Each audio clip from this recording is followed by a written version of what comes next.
All right. Could you tell me your name and how you got to get started with the Boston Renegades? Sure. So my name is Joe Buizon, or Joey Buizon. I live in Somerville, born and raised.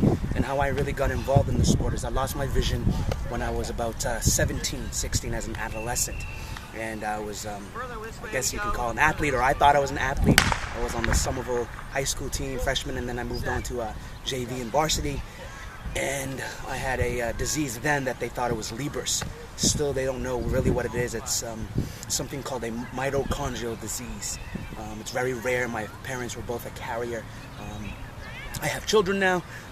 You asked me how old I was. I am 30. I've been playing for about a decade, and now I'm one of the seasoned veterans on the team.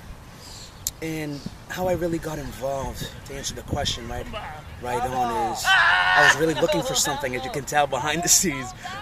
Just, you know, people, athletes, messing around, really trying to keep doing what I did while coping with, you know, vision loss. People may think it's very hard. You can only do one thing, right? Either acclimate to it, adjust to it. There's some depression with all of that, but really this shirt, this team, the camaraderie really was able to help me be where I am now, having 2 children, being married for 5 years, being successfully employed with the Commonwealth of Massachusetts, going to school with my undergrad and graduate degree. That's how I got involved. The president, or I call him Steinbrenner, the guy there in New York, or Epstein, or whoever the big guy is now in the Red Sox, John Oliveira, really got me involved, told me about the sport. I was able to meet our coach, Rob Weissman. He was extremely dedicated, and the rest is history. Well, so tell me about your nickname. I hear you have a pretty interesting nickname, and how did you get that name? Yes, so you guys may not know, or do know, or will know. There's a movie that's finally being released. There's been one showing, going to be another showing in Woburn on June 8th, and soon it'll be on DVD. And when I started, as I mentioned, I really played basketball. But once you're kind of an athlete, or you're fortunate to have those skills or gain those skills, a lot of those skills are transferable. So when I played stickball or wiffle ball or any type of baseball, you automatically go to first base. In beep ball, one of the bases go off.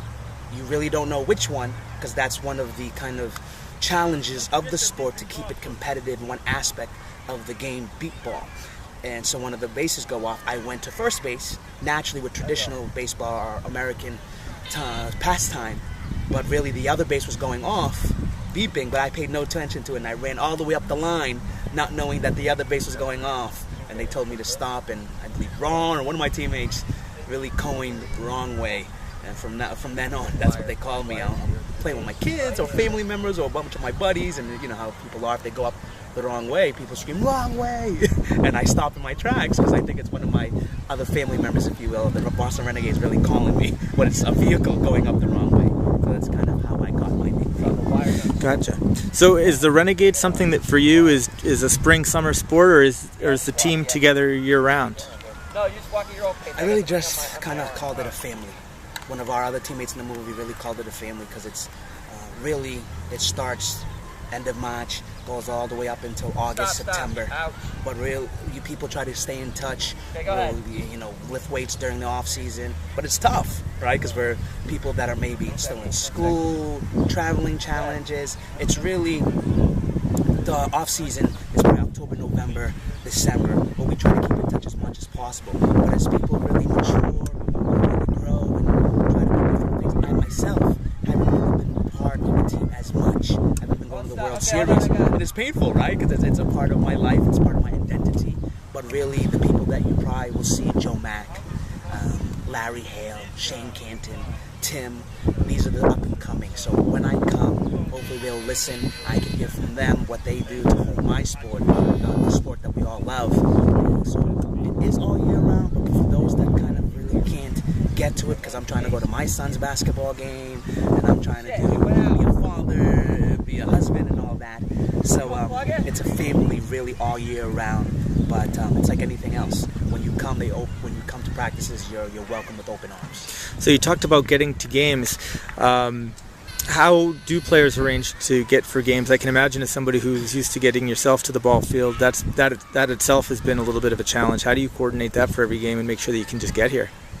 That's an excellent question. So typically if you're diverse and you're legally blind and you have that kind of a part of you, you really have to be resourceful. Whether you utilize the MBTA ride that really gets you to point A to point B with a cost, a little small fee, or my wife, my buddies, teammates, coaches. Our practice tomorrow or Wednesday is going to be in Cambridge. I'm from Somerville, so that's much more convenient. So I'm not getting home at 10:30. I'm getting home over in a reasonable time. So those are kind of different ways that I did and I will continue to get to practices, because volunteers, they're getting here, they're giving their time up, even though they're able to drive. I want to make all my effort, seeing that the other side, our other family, our other team members, volunteers are getting there. We're practicing in the rain, we're rolling in the mud. So those are some kind of resources that we really utilize to get to each practice. So you play in a lot of tournaments. How does the competition level vary for you in comparison to old-fashioned baseball, in comparison to beep ball? That is the outlet. This is how I really, at work, I let my hair down, so to speak, is I'm very competitive, almost to the point where I have to hone that energy. And when I pass that on to my children, it's for fun, but also in a way to bring your game, step it up, practice like you play like you practice. And we play New York, the rival. We have shirts, and finally, after a decade, we're really beating them, opposed to them continuing to beat us when we were a younger team. We traveled to Philadelphia. This month we're going to Chicago, and that's an upper echelon team where we really play a lot of the very competitive teams that pretty much an athlete can get up the baseline within 6 seconds. People really demonstrate a lot of their skills no matter what the disability. So the tournaments in itself is unbelievable, because we don't really have too many competitors around here, just because of the transportation logistics, the funding, other cities and states that have the ability to fundraise. So when we go away, we go away to win. We're very organized, and when we go in the airports, you may think, wow, there's 10 legally blind individuals. How do they get around? Is we make a chain. A person grabs my shoulder, the other person grabs our shoulder. It's like the caboose, I tell my kids, right? There's a line leader, and then a sighted person's assisting us to get through the really the crazy hectic of Logan Airport. So that in itself, before I used to be embarrassed.